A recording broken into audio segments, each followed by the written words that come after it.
Good morning students. जैसा कि कल हमने अध्ययन किया था विभिन्न अर्थव्यवस्थाओं में मुद्रा का महत्व या भूमिका, आज का हमारा टॉपिक है मुद्रामान, मॉनेटरी स्टैंडर्ड्स। मुद्रामान का आशय उस मौद्रिक व्यवस्था से है जिसके द्वारा मुद्रा का मूल्य अथवा क्रय शक्ति व्यक्त की जाती है।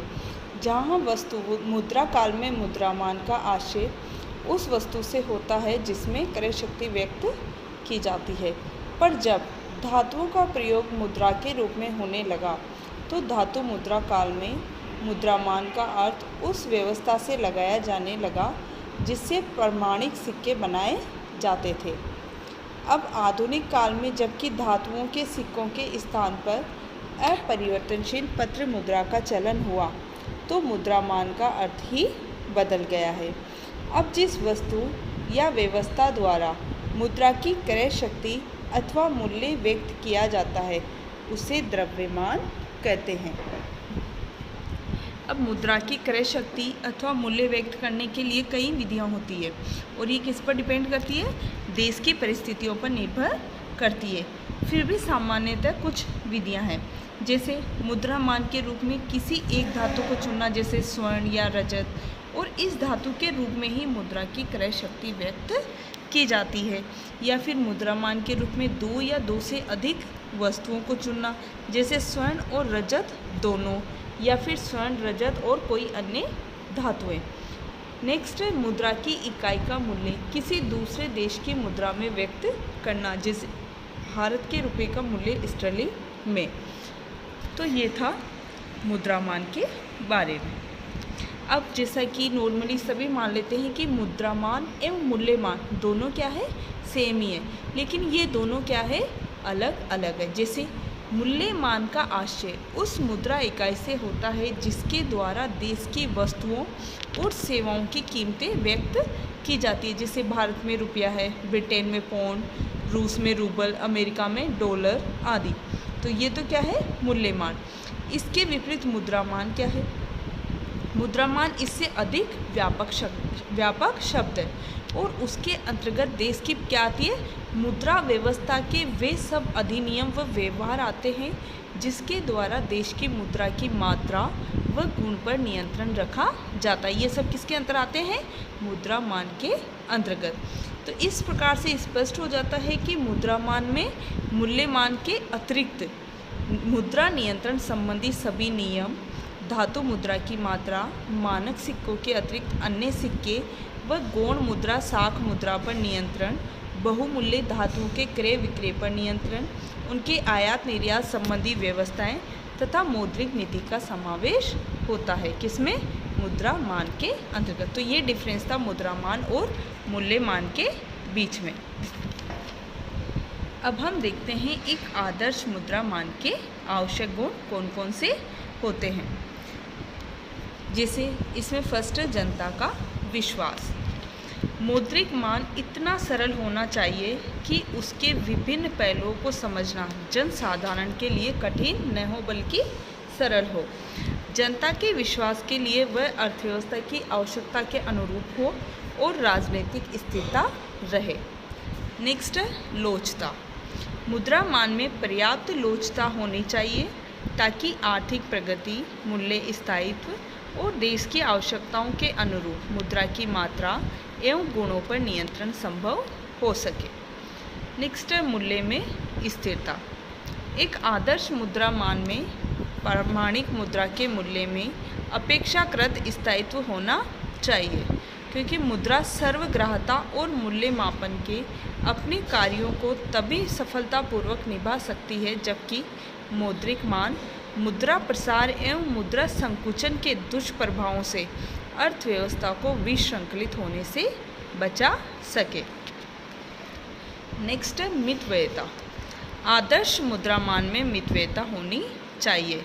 मितव्ययतापूर्ण संचालन न केवल पिछड़े राष्ट्रों के लिए उपयोगी होता है बल्कि विकसित राष्ट्रों के लिए भी ये आवश्यक है, क्योंकि खर्चीला मुद्रामान संकट में साथ नहीं देता, जैसा कि विश्वव्यापी आर्थिक मंदी के समय स्वर्ण मान का टूटना। इसीलिए एक आदर्श मुद्रा मान में बहुमूल्य वस्तुओं का कम से कम प्रयोग होना चाहिए, तभी उसमें लोच रहती है तथा विपन्नता में भी प्रभावी रहता है। नेक्स्ट है नियमों की निश्चितता। मुद्रा मान आदर्श तभी कहलाएगा जबकि उसके नियम निश्चित, स्पष्ट एवं व्यवहारिक हो, ताकि मुद्रा अधिकारी अपने दायित्वों को न टाल सके तथा उत्तरदायित्व के दोषी ठहराए जा सके। नेक्स्ट है न्यूनतम हस्तक्षेप। आदर्श मुद्रा मान में स्वचालिता का गुण होना चाहिए। पूर्ण स्वचालिता तो केवल कल्पना है, लेकिन संचालन ऐसा होना चाहिए कि कम से कम हस्तक्षेप से देश की व्यापारिक एवं आर्थिक आवश्यकताओं के अनुरूप मुद्रा की मात्रा व गुणों में परिवर्तन हो सके। तो ये थे एक आदर्श मुद्रामान के आवश्यक गुण।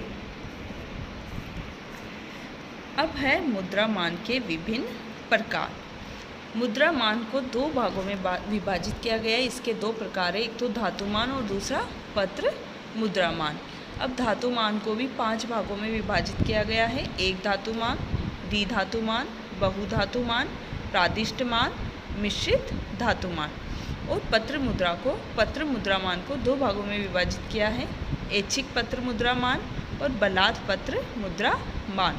इसी तरह से एक धातुमान को भी 2 भागों में विभाजित किया गया है, स्वर्णमान, रजतमान। और द्विधातुमान को 3 भागों में विभाजित किया गया है, शुद्ध द्विधातुमान, पंगु द्विधातुमान, समानांतर द्विधातुमान। तो इस प्रकार से ये थे मुद्रामान के विभिन्न प्रकार। जैसा कि इसके मेनली 2 प्रकार है, धातुमान और पत्र मुद्रामान।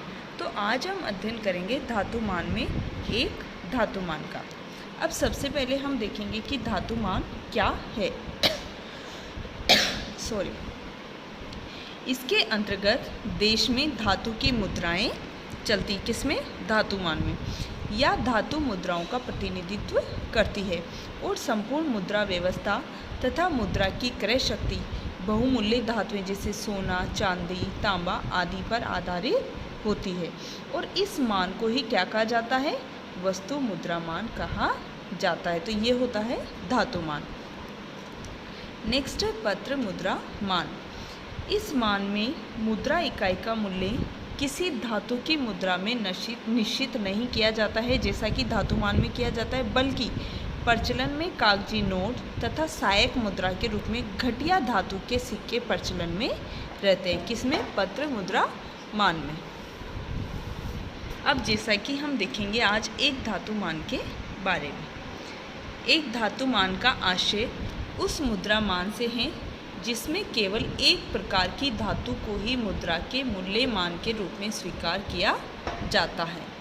अब जैसा कि हमने ऊपर मुद्रामान के प्रकार में देखा था कि एक धातुमान को कितने भागों में विभाजित किया है? 2 भागों में, स्वर्णमान और रजतमान। तो हम अध्ययन करते हैं स्वर्णमान का। स्वर्णमान मुद्रामान की वह पद्धति है जिसके अंतर्गत देश की प्रचलित मुद्रा प्रत्यक्ष या परोक्ष रूप में स्वर्ण में परिवर्तनशील होती है। किसमें? स्वर्णमान के अंतर्गत। अब जैसे कि स्वर्णमान की कुछ विशेषताएं भी है कि देश की प्रमाणिक मुद्रा का स्वर्ण से संबंध निश्चित कर दिया जाता है, अर्थात देश की मुद्रा की एक इकाई में शुद्ध स्वर्ण की मात्रा घोषित कर दी जाती है, या परिवर्तनशीलता के लिए स्वर्ण की टकसाली कीमत निश्चित कर दी जाती है। नेक्स्ट है पारमाणिक मुद्रा या तो स्वर्ण की बनी होती है या स्वर्ण की निश्चित मात्रा में परिवर्तनशील होती है। स्वर्ण का स्वतंत्र बाजार होता है।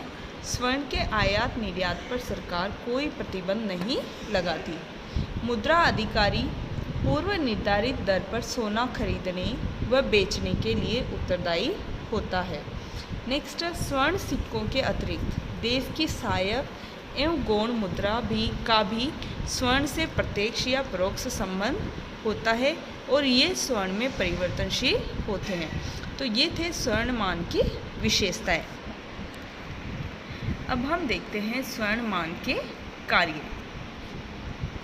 स्वर्णमान के क्या क्या कार्य है। फर्स्ट है आंतरिक कीमत स्तर में स्थिरता बनाए रखना।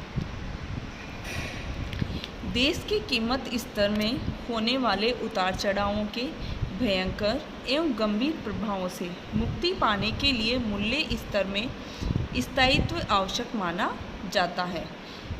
स्वर्ण मान इसमें सहयोग देता है, क्योंकि मुद्रा का स्वर्ण से सीधा संबंध रहने व स्वर्ण की मात्रा में परिवर्तन सीमित होने से अत्यधिक मुद्रा निर्गमन का भय नहीं रहता। नेक्स्ट, विदेशी विनिमय दर का निर्धारण एवं विनिमय दरों में स्थायित्व स्वर्ण मान वाले देशों में विनिमय दर का निर्धारण दोनों देशों की मुद्राओं में टकसाल द्वारा निश्चित शुद्ध स्वर्ण की मात्रा के अनुपात में करना बहुत सरल होता है, और जब एक बार विनिमय दर निर्धारित कर दी जाती है तो फिर उसमें उतार चढ़ाव अधिक नहीं होते, क्योंकि स्वर्ण के प्रत्यक्ष आयात निर्यात की पूर्ण स्वतंत्रता होने से उच्चावचन स्वर्ण बिंदुओं तक ही सीमित रहते हैं। नेक्स्ट है अंतर्राष्ट्रीय भुगतान में सरलता। स्वर्ण एक बहुमूल्य तथा सर्वग्राह्य धातु होने से विदेशी भुगतानों के लिए सबसे अधिक उपयुक्त एवं सरल रहती है, क्योंकि विनिमय दर निर्धारण में भी कठिनाई नहीं आती तथा स्वर्ण का आयात निर्यात भी मितव्ययितापूर्ण रहता है। तो इस प्रकार से ये थे स्वर्ण मान के विभिन्न कार्य। Thank you.